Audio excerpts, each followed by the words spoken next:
Hey guys welcome back to my channel West Bengal ANM GNM nursing intern 2024 এই এক্সামের প্রিপারেশনের জন্য আজকে আমরা এই ভিডিওতে লাইফ সায়েন্সের কিছু ইম্পর্টেন্ট কোয়েশ্চেন ডিসকাস করতে চলেছি, যেটা হচ্ছে অবশ্যই তোমাদের ক্যাটাগরি 1-এর জন্য হেল্প করবে।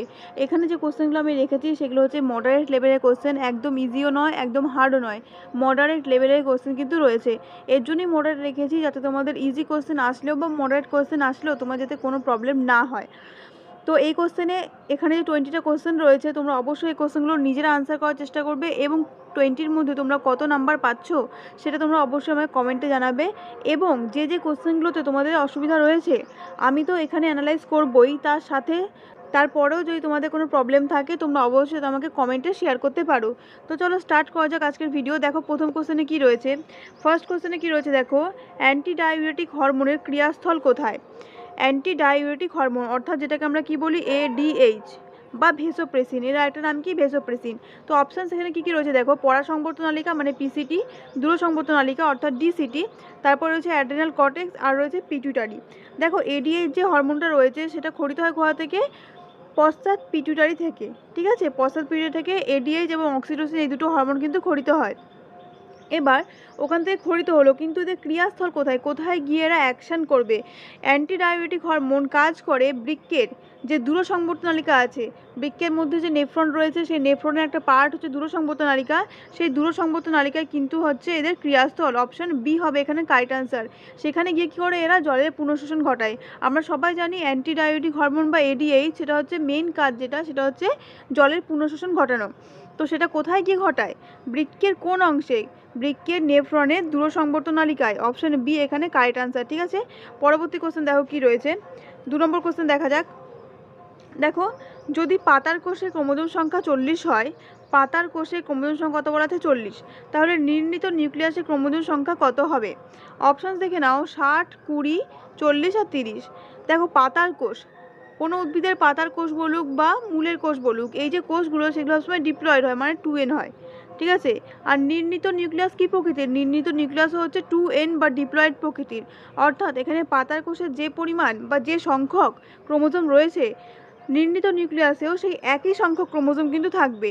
পাতার কোষ এখানে ক্রোমোজোম সংখ্যা দেওয়া আছে 40, তাহলে নির্ণীত নিউক্লিয়াসেও ক্রোমোজোম সংখ্যা কত হবে? 40ই হবে। অর্থাৎ আমাদের রাইট আনসার হবে অপশান সি 40 বা 40। ঠিক আছে, পরবর্তী কোশ্চেন দেখো, 3 নম্বর কোশ্চেন কি আছে, কোশ্চেন নাম্বার 3 দেখো, মিওসিস সংক্রান্ত কোন বক্তব্যটি সঠিক নয়? মিওসিস আর মাইটোসিস এই দুটো সম্পর্কে তোমরা একদম ক্লিয়ার কনসেপ্ট রাখবে, এখান থেকে যাই কোশ্চেন আসুক তোমাদের জন্য আনসার করতে কোনো প্রবলেম না হয়। তো কোশ্চেন দেখে নাও, মিওসিস সংক্রান্ত কোন বক্তব্যটি সঠিক নয় এখানে চেয়েছে। প্রথমে আছে মিওসিস 1-এ সমস্ত ক্রোমোজোম পৃথক হয়, তারপরে হচ্ছে মিওসিস 2-তে ক্রোমাটিড পৃথক হয়, তারপরে সি অপশন রয়েছে মিওসিস 2 হ্রাস বিভাজন, আর ডিতে রয়েছে মিওসিস 1 হ্রাস বিভাজন। তো এক্ষেত্রে যে অপশন এটা রয়েছে প্রথম যে অপশান সেটা একদম ঠিক। মিওসিস 1-এ কিন্তু সমস্ত ক্রোমোজোমেরই পৃথকীকরণ হয়, এবং 2 নম্বর যে অপশন রয়েছে সেটা রয়েছে মিওসিস 2-তে ক্রোমাটিড পৃথক হয়, এটাও ঠিক এটাও ঠিক। এবং মিওসিস 1-কে বলা হয় হ্রাস বিভাজন, মিওসিস 2-কে কিন্তু বলা হয় সদৃশ বিভাজন। অর্থাৎ আমাদের রাইট আনসার কী, অর্থাৎ এখানে আমাদের রাইট আনসার কী হবে? সঠিক নয় চেয়েছে যেহেতু, সেই জন্য রাইট আনসার যাবে অপশান সি। ঠিক আছে, মিওসিস 2 কিন্তু হ্রাস বিভাজন নয়, মিওসিস 2 হচ্ছে সমবিভাজন। তো সেক্ষেত্রে 3-এর রাইট আনসার কোনটা হলো? Option C. নেক্সট কোশ্চেন দেখো, 4 নম্বর কোশ্চেনে কি রয়েছে, কি আছে? পিতবিন্দু হলো, অপশান দেখো, রেটিনায় সবথেকে সংবেদনশীল অংশ, অপশান বি রেটিনার অসংবেদনশীল অংশ, অপশান সিতে রয়েছে রেটিনা অপটিক স্নায়ুর মিলনস্থল, আর অপশান ডিতে রয়েছে লেন্সে অবস্থিত। পিতবিন্দু হচ্ছে রেটিনার সবথেকে সংবেদনশীল অংশ। ঠিক আছে, অপশান এ এখানে হবে কারেক্ট আনসার। আরেকটা এখানে কোশ্চেন রয়েছে দেখো, রেটিনা অপটিক স্নায়ুর মিলনস্থল, রেটিনার যে স্থানে অপটিক স্নায়ু মিলিত হয়েছে সেটাকে কি বলা হয়? অন্ধবিন্দু। রেটিনার যে স্থানে অপটিক স্নায়ু মিলিত হয়েছে বা রেটিনা ও অপটিক স্নায়ুর যে মিলনস্থল সেটাকে বলা হয় অন্ধবিন্দু। তো এখানে পিতবিন্দু হচ্ছে অপশন এ হবে কারেক্ট আনসার। নেক্সট কোশ্চেন 5 নম্বর দেখো কি রয়েছে, জিন গঠিত হয়, অপশন দেখো কি রয়েছে, নিউক্লিওসাইড নিয়ে, অপশন বি নিউক্লিওটাইড নিয়ে, সিতে রয়েছে নিউক্লিয় জালিকা নিয়ে, আর নাকি ডিতে রয়েছে হেটেরোক্রোমাটিন নিয়ে। তো জিন আমরা কি জানি? জিন হচ্ছে ডিএনএর একটা স্পেসিফিক অঞ্চল যেটা নির্দিষ্ট প্রোটিন সংশ্লেষের সংকেত বহন করে। জিন অবশ্যই গঠিত হবে কি নিয়ে? নিউক্লিওটাইড নিয়ে। ঠিক আছে, জিন যেহেতু ডিএনএর একটা অংশ, ডিএনএর গঠনগত কার্যগত একক হলো নিউক্লিওটাইড, তো সেক্ষেত্রে জিনও গঠিত হবে অনেকগুলো নিউক্লিওটাইড নিয়ে বা কিছু নিউক্লিওটাইড নিয়ে কিন্তু জিন গঠিত হবে। তো এখানে অপশন বি যেটা সেটা হয়ে যাবে কারেক্ট আনসার।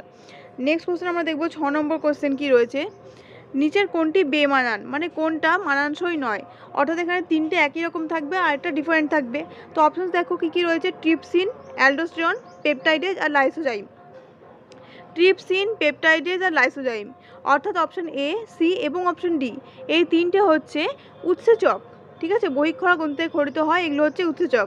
আর অ্যালডোস্টেরন যেটা রয়েছে, অ্যালডোস্টেরন, এটা হচ্ছে মিনারেলোকর্টিকয়েড বা এটা ওয়ান টাইপ অফ কিন্তু হরমোন। ঠিক আছে, তো এখানে অপশন বিটা হচ্ছে বেমানান। আর অ্যালডোস্টেরন কোথা থেকে ক্ষরিত হয়, অ্যালডোস্টেরন ক্ষরিত হয় যে অ্যাড্রিনাল গ্রন্থি রয়েছে, সেই অ্যাড্রিনাল গ্রন্থির কর্টেক্স অঞ্চল থেকে কিন্তু এই অ্যালডোস্টেরন হরমোনটা ক্ষরিত হয়। নেক্সট কোশ্চেন দেখো কি রয়েছে, দেখো 7 নম্বর কোশ্চেন কি রয়েছে, মিরমেকোফিলি এর ক্ষেত্রে বাহক হলো। মিরমেকোফিলি হচ্ছে ওয়ান টাইপ অফ ইতর পরাগযোগ।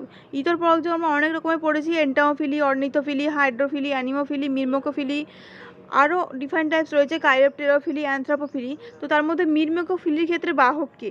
অপশন দেখো, প্রজাপতি, মানুষ, পিঁপড়ে নাকি পতঙ্গ। মিরমেকোফিলি এর ক্ষেত্রে যে বাহক সেটা হচ্ছে পিঁপড়ে। অপশন সি হবে এখানে কারেক্ট অ্যান্সার, পিঁপড়ে। পরে কোশ্চেন দেখো 8 নম্বর কোশ্চেন কি রয়েছে, আরএনএ কোথায় সংশ্লেষিত হয়? খুব ভালো কোশ্চেন।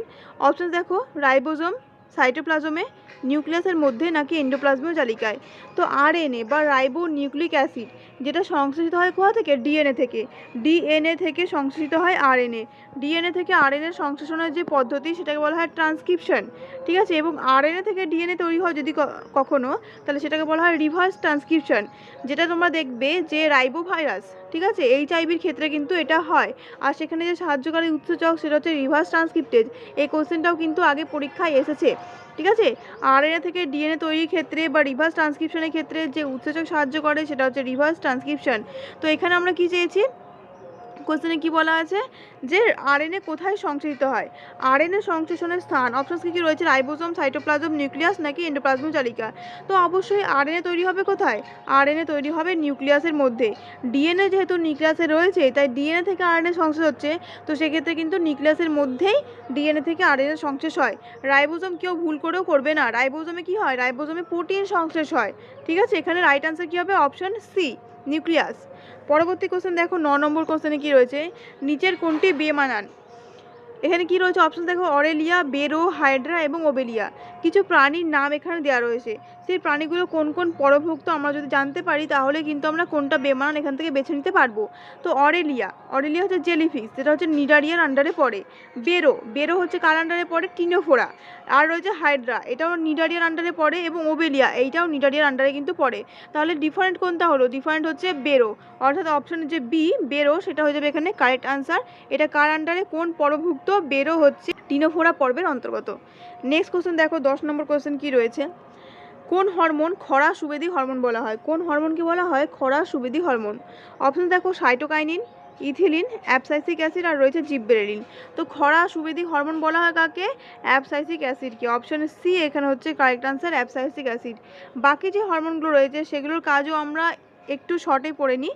সাইটোকাইনিন, সাইটোকাইনিনের যে মেইন ফাংশন সেটা হচ্ছে কোষ বিভাজনের ক্ষেত্রে এর মেইন ফাংশন রয়েছে। এবং সাইটোকাইনিন কী করে, ক্লোরোফিল নষ্ট হতে বাধা দেয় এবং ক্লোরোফিল উৎপাদন হতে সাহায্য করে। ঠিক আছে, তারপরে অপশন দেখো কি রয়েছে এখানে, ইথিলিন। ইথিলিন হচ্ছে আমরা জানি একটা গ্যাসীয় হরমোন যেটা ফল পাকাতে সাহায্য করে। নেক্সট রয়েছে জিববেরেলিন। জিববেরেলিনের যে মেন কাজ সেটা হচ্ছে বীজের অঙ্কুরোদ্গমে সাহায্য করা এবং বীজের সুপ্তাবস্থাকে ভঙ্গ করা। তো এই ছিল কিছু উদ্ভিদ হরমোন। এখানে যতগুলো হরমোন রয়েছে সবকটাই কিন্তু উদ্ভিদ হরমোন। আর একটা ইম্পর্টেন্ট হরমোন এখানে বাদ রয়েছে, সেটা হচ্ছে অক্সিন। অক্সিনের ক্ষেত্রে যে মেন কোশ্চেন আসে সেটা হচ্ছে অগ্রস্থ প্রকটতা এবং পার্থেনোকর্পী এবং টপিক চলন। দেখবে অনেক জায়গায় তোমরা কোশ্চেন পাবে টপিক চলন নিয়ন্ত্রণ করে কোন হরমোন, তো সেক্ষেত্রে আনসার হবে কিন্তু অক্সিন। ঠিক আছে, চলো 10 নম্বর কোশ্চেন হলো, 11 নম্বর কোশ্চেন দেখা যাক। 11 নম্বর কোশ্চেন দেখো কি রয়েছে, টেলোফেজ দশায় উৎপন্ন অপত্য ক্রোমোজোমের প্রত্যেকটিতে কটি করে ডিএনএ থাকে? খুবই ভালো কোশ্চেন তোমার জন্য, এটা কী রয়েছে দেখো, ভালো করে বুঝবে কোশ্চেনটা। টেলোফেজ দশায় উৎপন্ন অপত্য ক্রোমোজোমে, টেলোফেজ দশায় কী হয়, অ্যানাফেজ দশায় যখন অ্যানাফিজি চলন হয় তখন সেক্ষেত্রে তো ক্রোমাটিডগুলো আলাদা হয়ে যায়। ঠিক আছে, এবং তারপরে কি হয়, অপত্য ক্রোমোজোম তৈরি হয়। এখানে তুমি মাইটোসিসের কথা বলছি, ঠিক আছে, এখানে মাইটোসিসকে তোমরা কনসিডার করবে। তাহলে প্রত্যেকটা যে অপত্য ক্রোমোজোম তৈরি হচ্ছে সেই অপত্য ক্রোমোজোমে কটা করে ডিএনএ রয়েছে? অপশন দেখো কী আছে, একটা, দুটো, 23টা নাকি 46টা? প্রত্যেকটা মানে এক একটা এখানে অপত্য ক্রোমোজোমের কথা বলা হয়েছে। টোটাল তোমাকে এখানে চাওয়া হয়নি। তো প্রত্যেকটা যে অপত্য ক্রোমোজোম তৈরি হয় সেই প্রত্যেকটা অপত্য ক্রোমোজোমের ক্ষেত্রে যে নাম্বার অফ ডিএনএ সেটা হচ্ছে একটা। ঠিক আছে, অপশন এ এখানে হবে কারেক্ট আনসার, একটি। ওকে, পরবর্তী কোশ্চেন দেখো 12 নম্বর কোশ্চেনে কি আছে, কোনটি সব থেকে উন্নত কৃত্রিম অঙ্গজ জনন? অঙ্গজন আমরা কাকে বলি? অঙ্গজন বলতে বোঝায় উদ্ভিদের কোনো অংশ থেকে কি হয় না অপত্য উদ্ভিদ সৃষ্টি হবে। সেটা মূল থেকে হতে পারে, সেটা পাতা থেকে হতে পারে, বিভিন্ন জায়গা থেকে হতে পারে, কাণ্ড থেকে হতে পারে। তো এখানে চাইছে কি কৃত্রিম অঙ্গজন। কৃত্রিম অঙ্গজন কোনগুলো? অপশন দেখো, শাখা কলম, জোর কলম, দাবা কলম, গুটি কলম। তো এর মধ্যে সব থেকে যে উন্নত সেটা হচ্ছে কোনটা? জোর কলম। অপশনে বি এখানে হবে কারেক্ট আনসার, জোর কলম। ঠিক আছে, বা গ্রাফটিং। জোর কলমকে আরেকটা কী নামে বলা হয়? গ্রাফটিং। গ্রাফটিংটাও তোমরা মনে রাখবে, যেটা হচ্ছে জোর কলম। গ্রাফটিংয়ের ক্ষেত্রে দুটো জিনিস ইউজ করা হয়, একটা হচ্ছে স্টক আর একটা হচ্ছে শিয়ন। স্টক কাকে বলে? যে উদ্ভিদটা আমরা মূল সহ ইউজ করি সেটা হচ্ছে স্টক, এবং যে উদ্ভিদে আমরা শুধুমাত্র কাণ্ড ব্যবহার করি সেটাকে বলা হয় শিয়ন। এবং এদেরকে জোড়া লাগানো হয়। কোন অঞ্চলে জোড়া লাগানো হয়? ক্যাম্বিয়াম টু ক্যাম্বিয়াম কিন্তু জোড়া লাগানো হয়। এবং এই যে মানে জোর কলম প্রক্রিয়া সেটা কার ক্ষেত্রে দেখা যায়? দ্বিবীজপত্রী উদ্ভিদের ক্ষেত্রে। এটাও তোমরা মনে রাখবে। পরবর্তী কোশ্চেন আমরা দেখব 13 নম্বর কোশ্চেনে কি রয়েছে। দেখো 13 নম্বর কোশ্চেনে কি বলা আছে, কোন প্রক্রিয়াটি জমির উর্বর শক্তি কমায়? অপশনস কি রয়েছে? অ্যামোনিফিকেশন, নাইট্রিফিকেশন, ডিনাইট্রিফিকেশন, নাকি এ ও বি উভয়ই ঠিক। তো জমির উর্বর শক্তি কমে কখন? যখন নাইট্রিফিকেশন হয় বা যে নাইট্রোজেন সংবন্ধন প্রক্রিয়া, টোটাল যে নাইট্রোজেন সংবন্ধন প্রক্রিয়া, সেখানে কি হয়? বায়ুমণ্ডলে যে নাইট্রোজেন সেটা বিভিন্ন যৌগরূপে মাটিতে আবদ্ধ হয়। তার ফলে কি হয়? মাটিতে যত নাইট্রোজেন আসবে জমি ততই উর্বর হবে। কিন্তু ডিনাইট্রিফিকেশন যে প্রক্রিয়াটা, ডিনাইট্রিফিকেশন, সেক্ষেত্রে কি হয়? মাটিতে যে যৌগগুলো, নাইট্রোজেন যৌগগুলো উপস্থিত রয়েছে সেখান থেকে নাইট্রোজেন বিশ্লিষ্ট হয়ে পরিবেশে ফিরে যায়। কিছু ব্যাকটেরিয়া রয়েছে যা এই প্রক্রিয়াতে ডিনাইট্রিফিকেশনে হেল্প করে। তো এই ডিনাইট্রিফিকেশন প্রক্রিয়া হলে কী হবে? মাটিতে নাইট্রোজেনের পরিমাণ কমছে, তাহলে সেক্ষেত্রে কী হবে? জমির উর্বর শক্তিও কিন্তু কমবে। মানে এখানে রাইট আনসার হবে অপশন সি, ডিনাইট্রিফিকেশন। ডিনাইট্রিফিকেশনের ক্ষেত্রে সাহায্যকারী ব্যাকটেরিয়া কোনগুলো?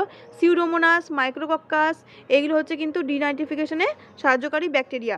ঠিক আছে, আর রয়েছে অ্যামোনিফিকেশন এবং নাইট্রিফিকেশন, এগুলো কিন্তু মাটির উর্বর শক্তি বাড়ায়। ঠিক আছে, পরবর্তী কোশ্চেন দেখো 14 নম্বর কোশ্চেনে কি রয়েছে, গ্যামেট উৎপাদনকালে যদি মাইটোসিস হতো তাহলে জাইগোটে অটোজোমের সংখ্যা কত হতো? আমরা সবাই জানি গ্যামেট উৎপাদনকালে কোন প্রক্রিয়া হয়? মিওসিস উৎপাদন প্রক্রিয়া, মিওসিস কোষ বিভাজন প্রক্রিয়া হয়। আর মিওসিস হচ্ছে একটা হ্রাস বিভাজন, যার জন্য কি হয়? যে জননমাতৃ কোষ, সেখান থেকে যখন গ্যামেট বা জননকোষ তৈরি হয়, তো সেই জননকোষে কি হয়? যে ক্রোমোজোম সংখ্যা সেটা হাফ হয়ে যায়, 2n থেকে, মানে ডিপ্লয়েড থেকে n অর্থাৎ হ্যাপ্লয়েড হয়ে যায়। কিন্তু এখানে চেয়েছে এটা মিওসিস হলে হয়, বাট যদি মিওসিসের পরিবর্তে মাইটোসিস হতো তাহলে কি হতো?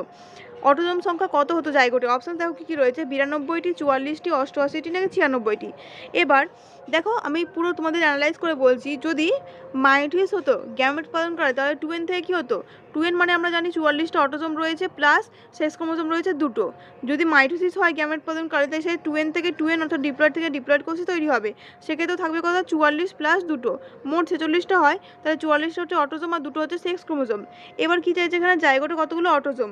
যখন জাইগোট তৈরি হয় তখন ডিম্বাণু আর শুক্রাণু দুটো জিনিসের মিলন অর্থাৎ নিষেকের মাধ্যমে কিন্তু জাইগোট সৃষ্টি হয়। তাহলে এখানে শুক্রাণুতে আমরা পাবো 44টা অটোজোম যদি মাইটোসিস হয়। ঠিক আছে, যদি মাইটোসিস হয় তাহলে শুক্রাণুতে আমরা পাবো 44টা অটোজোম, ডিম্বাণুতে আমরা পাবো 44টা অটোজোম। তাহলে 44 মোট যে অটোজোম সংখ্যা সেটা হয়ে যাবে 88। মানে এখানে রাইট আনসার হয়ে যাবে অপশন সি। ঠিক আছে, এটা মাইটোসিস যদি হয় গ্যামেট উৎপাদনকালে তাহলে কিন্তু এই ঘটনা ঘটতো। তার জন্য কি হয়? মিওসিসের ফলে কি হয় না, পরতের ক্রমশ সংখ্যা ধ্রুবক থাকে, যেহেতু মিওসিস হচ্ছে হ্রাস বিভাজন। ওকে, তারপরে কোশ্চেন দেখো কি রয়েছে, 14 নম্বর হলো। এবার 15 নম্বর কোশ্চেন দেখবো আমরা। হেটেরোজাইগাস অবস্থায় যে বৈশিষ্ট্য প্রকাশিত হয়, হেটেরোজাইগাস অবস্থায় কোন বৈশিষ্ট্যটা প্রকাশিত হয়? প্রচ্ছন্ন, প্রকট, সংকর, নাকি বিশুদ্ধ? দেখো হেটেরোজাইগাস মানে কি? হেটেরোজাইগাস মানে হচ্ছে একটা ক্যাপিটাল থাকতে পারে আর একটা হচ্ছে স্মল থাকতে পারে। ওকে, তো এখানে যদি ক্যাপিটাল আর স্মল, এটা হচ্ছে হেটেরোজাইগাস মানে সংকর যেটাকে আমরা বলি। তো এক্ষেত্রে কোন বৈশিষ্ট্যটা প্রকাশ পাবে? ক্যাপিটাল টি মানে হচ্ছে যে প্রকট বৈশিষ্ট্য, সেটাকে আমরা বোঝাচ্ছি। আর স্মল টি মানে হচ্ছে যে প্রচ্ছন্ন বৈশিষ্ট্য, সেটাকে আমরা বোঝাচ্ছি। তো এখানে যখন হেটেরোজাইগাস বা সংকর অবস্থা থাকছে তখন কিন্তু প্রকাশ পায় অবশ্যই প্রকট বৈশিষ্ট্য। ঠিক আছে, অপশানে বি এখানে হবে কারেক্ট আনসার, প্রকট বৈশিষ্ট্য। প্রচ্ছন্ন বৈশিষ্ট্য প্রকাশ পাওয়ার জন্য যদি কখনো প্রচ্ছন্ন বৈশিষ্ট্যটাকে প্রকাশিত হতে হয় তাহলে সেক্ষেত্রে কিন্তু হোমোজাইগাস অবস্থার প্রয়োজন। ওকে, কেবলমাত্র যদি হোমোজাইগাস অবস্থায় থাকে তবেই প্রচ্ছন্ন বৈশিষ্ট্যটা প্রকাশিত হয় এবং প্রকট বৈশিষ্ট্য দুভাবেই প্রকাশিত হতে পারে, যদি পুরোপুরি ক্যাপিটাল টি মানে হোমোজাইগাস থাকে বা ক্যাপিটাল টি স্মল টি অর্থাৎ হেটেরোজাইগাস থাকে। হোমোজাইগাস এবং হেটেরোজাইগাস দুটো অবস্থাতে কিন্তু যে প্রকট বৈশিষ্ট্য সেটা প্রকাশ হতে পারছে, বাট যদি প্রচ্ছন্ন বৈশিষ্ট্য প্রকাশিত হতে হয় সবসময় প্রয়োজন হবে কি হোমোজাইগাস কন্ডিশন। ঠিক আছে, পরবর্তী কোশ্চেন দেখো 16 নম্বর কোশ্চেন কি আছে। সেকেন্ডারি স্পারমাটোসাইটের প্রকৃতি হলো সেকেন্ডারি স্পারমাটোসাইট। অপশনস দেখো ট্রিপ্লয়েড, ডিপ্লয়েড, হ্যাপ্লয়েড নাকি টেট্রাপ্লয়েড। তো স্পারমাটোসাইট ফার্স্টলি কি, স্পারমাটোসাইট হচ্ছে যে স্পার্ম তৈরি হওয়ার প্রক্রিয়া বা শুক্রাণু উৎপাদনের যে প্রক্রিয়া সেটাকে বলা হয় স্পারমাটোজেনেসিস। ঠিক আছে, শুক্রাণু তৈরি হওয়ার পদ্ধতিকে কি বলা হয় স্পারমাটোজেনেসিস। তো তারই মধ্যে একটা যে কোষের প্রকৃতি সেটা হচ্ছে স্পারমাটোসাইট। প্রথমে থাকে প্রাইমারি স্পারমাটোসাইট, সেখান থেকে তৈরি হবে সেকেন্ডারি স্পারমাটোসাইট। তো এই সেকেন্ডারি স্পারমাটোসাইটের যে প্রকৃতি, ঠিক আছে, নিউক্লিয়াসের যে প্রকৃতি সেটা হচ্ছে হ্যাপ্লয়েড প্রকৃতির, কারণ প্রাইমারি স্পারমাটোসাইট থেকে মিওসিস 1-এর মাধ্যমে সেকেন্ডারি স্পারমাটোসাইট তৈরি হয়। প্রাইমারি স্পারমাটোসাইট হচ্ছে 2N, প্রাইমারি স্পারমাটোসাইট হলো 2N, সেখান থেকে মিওসিস 1 হয়ে N তৈরি হবে, সেই Nটা হচ্ছে সেকেন্ডারি স্পারমাটোসাইট।